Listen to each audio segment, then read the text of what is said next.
अस्सलाम वालेकुम स्टूडेंट्स, बिस्मिल्लाहिर्रहमानिर्रहीम।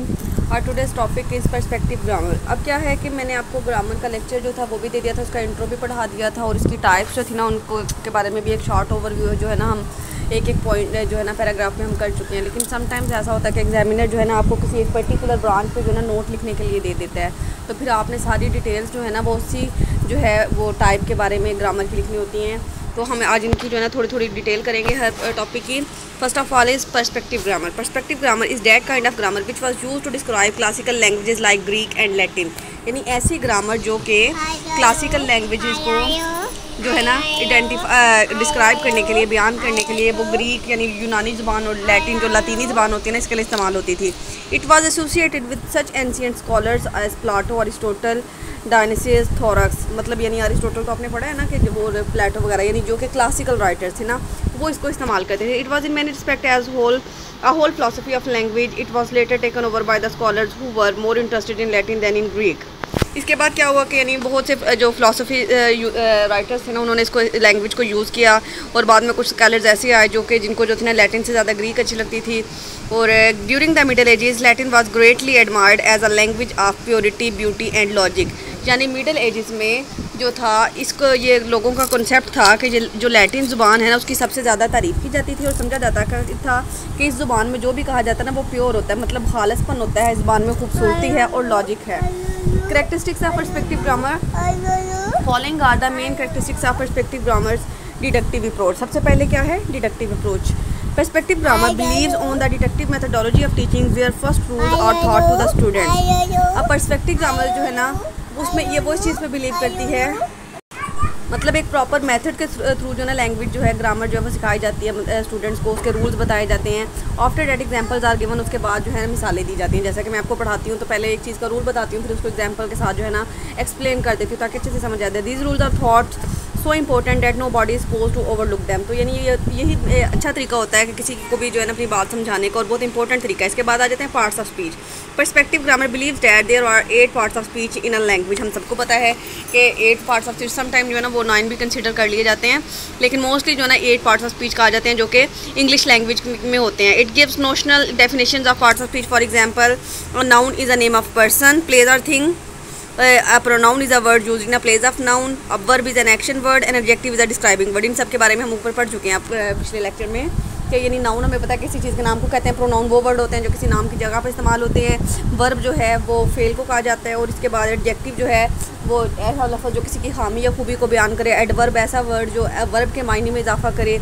इसके बाद कंजक्शन, इंटरजेक्शन, आर्टिकल्स, ये सारे जो है ना पार्ट्स ऑफ स्पीच में आ जाते हैं।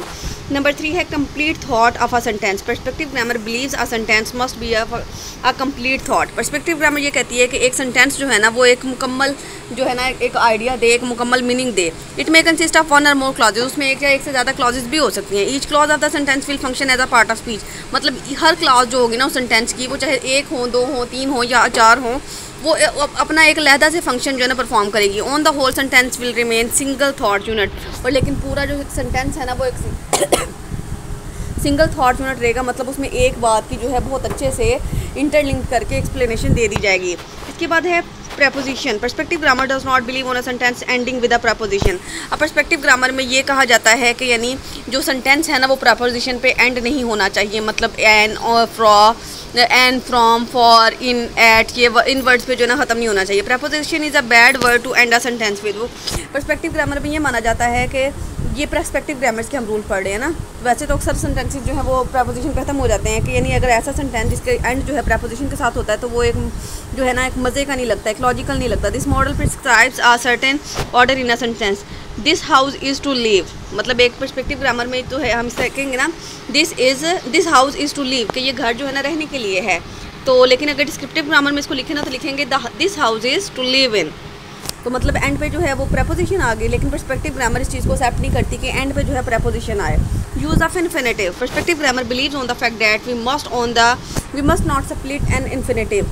अब क्या है कि इन्फिनेटिव ग्रामर में ये कहा जाता है, इन्फिनेटिव कहते हैं फेल मतलब का जो इस्तेमाल होता है कि ये नहीं वो जो ये ना पर्सपेक्टिव ग्रामर ये उसमें इस बात को का जो ये रूल है कि यानी इसको जो है ना एक इन्फिनेटिव इसमें नहीं होना चाहिए। देखिए he ran fast to immediately catch the train, अब ये प्रॉपर सेंटेंस नहीं लग रहा, लेकिन अगर इसको हम ऐसे लिख दें, इसकी तरतीब चेंज कर दें, he ran fast to catch the train immediately, तो ये ज़्यादा सूटेबल लगता है।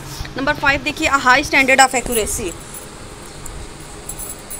Perspective grammar aims at a high standard of accuracy in a language does not allow digression and deviation. अब क्या है कि पर्सपेक्टिव ग्रामर की जो होती है ना, इसमें ज़्यादा एक्यूरेसी पाई जाती है, इसमें गलतियों के चांस जो है वो कम होते हैं। That is why does not approve of spoken language which is inaccurate and corrupt language according to perspective grammarians. अब क्या है कि पर्सपेक्टिव ग्रामरियंस का ये मानना है कि यानी ये अगर हम पर्सपेक्टिव ग्रामर्स के रूल जो है इसको फॉलो करें तो कोई भी लैंग्वेज जो है ना वो करप्ट नहीं होगी, या उसमें इनएक्यूरेसी या उसमें गलतियाँ फॉल्ट्स नहीं पाए जाएंगे। नंबर 6 पे है लैंग्वेज शुड बी लॉजिकल।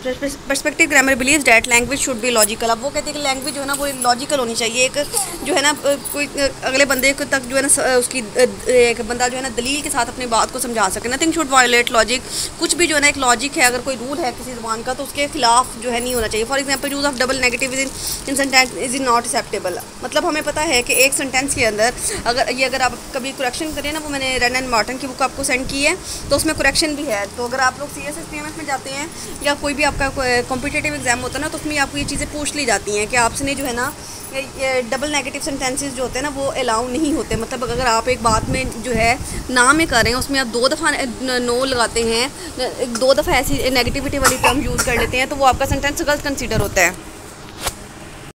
अब देखिए ये फर्स्ट वाला सेंटेंस है ना, nobody does not like me. अब ये डबल नेगेटिव आ गया। क्यों डबल नेगेटिव आ गया? जब हमने नो बॉडी भी कह दिया, डज़ नॉट भी कह दिया, या तो हम कहते हैं नो बॉडी लाइक्स मी, या फिर हम ऐसे कहते हैं डज़ नॉट लाइक मी, या फिर नो बॉडी जो है ना नो बॉडी लाइक मी, इतना भी ये जो है इनफ होता है। लेकिन क्या किया है कि हमने जो है इसको इनकरेक्ट कर दिया डबल नेगेटिविटी को यूज़ करते हुए, इसलिए आपको ये करेक्ट सेंटेंस होना था nobody likes me. Number 7 पे है language is permanent. This model believes that language is permanent. अब जो है पर्सपेक्टिव ग्रामर का ये कहना है कि यानी जो लैंग्वेज होती है ना वो परमानेंट होती है, इट नेवर चेंजेस, ये किसी भी एज में किसी भी ज़माने में जाके तब्दील नहीं होती। So rules of grammar one fix must always be avoided by. तो यानी वो कहते हैं कि ग्रामर के रूल जो एक दफ़ा बन गया ना, मतलब यानी अब होता है ना कि टाइम बाय टाइम जो है वो लैंग्वेजेस में वर्डिंग में जो है वो और ग्रामर के यूज़ में सेंटेंस स्ट्रक्चर में चेंजेस आते रहते हैं। लेकिन पर्सपेक्टिव ग्रामर का ये मानना है कि यानी लैंग्वेज जो है ना वो फिक्स है, वो इसमें जो है किसी भी टाइम जो है वो कोई चेंजेस नहीं आने चाहिए। इसके जो रूल्स एक दफ़ा बन गए हैं वो सारी ज़िंदगी कोई भी एज हो, कोई भी नेशन हो या कोई भी जनरेशन हो, वो उन्हीं को फॉलो करे। इसके बाद नंबर 8 पे है no stress on spoken languages. Perspective grammar gives no importance to spoken language since this is seen as poor form of the written language. मतलब यानी ऐसी ज़ुबान जो सिर्फ बोले जाने वाली ज़ुबानें होती हैं उनको ये अहमियत नहीं देती। Perspective grammar we can say that perspective grammar is a grammar which gives us a theoretical basis and points to a certain features। तो हम कह सकते हैं कि पर्सपेक्टिव ग्रामर जो है एक ऐसी ग्रामर है जो कि हमें एक लैंग्वेज के जो ख़ास फीचर्स होते हैं, प्रॉपर फीचर्स होते हैं, जो कि थ्योरेटिकल बेसिस होते हैं, जो कि लॉजिकल होते हैं, वो प्रोवाइड करती है।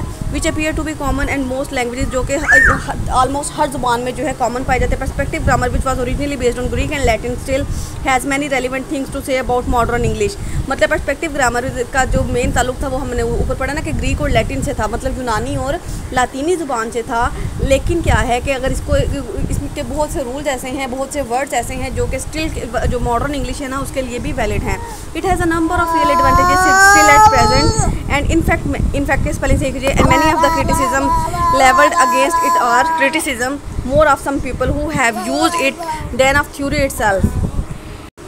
कि यानी इसके एडवांटेजेस में ये भी आ जाता है कि यानी इस पर भी जो है ना कोई भी चीज़ जब इंट्रोड्यूस करवाई जाती है ना तो उस पर तंज करने वाले, उस पर क्रिटिसाइज़ करने वाले बहुत से लोग जो होते हैं ना वोट जाते हैं। लेकिन इस पर जितना भी क्रिटिसाइज़ किया गया है उसको जो है वो उसका प्रॉपर डिफेंस हुआ है। It has been wisely said that about this model it is people who are perspective not grammar itself. तो जो है इसका जो है ना जितने भी इसके अगेंस्ट चार्जेस थे या जितना भी क्रिटिसिज्म था ना उसका जो है सिंपल सा एक सादा सा ये जवाब है कि जो भी यानी इसके अगेंस्ट जाता है पर्सपेक्टिव ग्रामर के कि यानी ये लोग होते हैं जो पर्सपेक्टिव होते हैं, ग्रामर नहीं होती। ग्रामर जो है वो हर एज में, हर ज़माने में, हर टाइम में सेम रहती है, जो कि पर्टिकुलर है, जो कि फिक्स्ड है। ये थी हमारी पर्सपेक्टिव ग्रामर। इंशाल्लाह नेक्स्ट लेक्चर में आपको डिस्क्रिप्टिव ग्रामर पढ़ाती हूँ। आज मैंने ये सारे जो इसकी है ना टाइप्स डिटेल में इंशाल्लाह आपको कंप्लीट करवानी है।